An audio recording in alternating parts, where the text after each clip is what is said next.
Ha? Sumbong kita kay mama. Wala akong pake.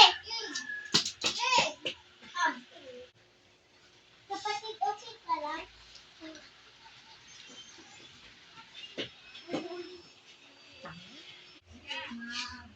Mami, tinulakaw ni Ate Catherine. Hindi kayo tutulak ng ate Catherine mo, hindi siya masama. Bata ka. Dito, mag-usap tayo dito. Bakit mo ba sinisira ng ate Catherine mo?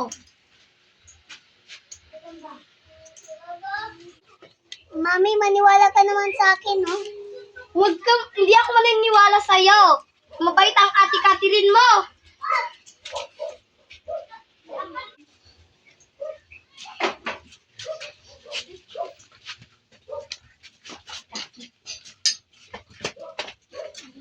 Totoong iyak.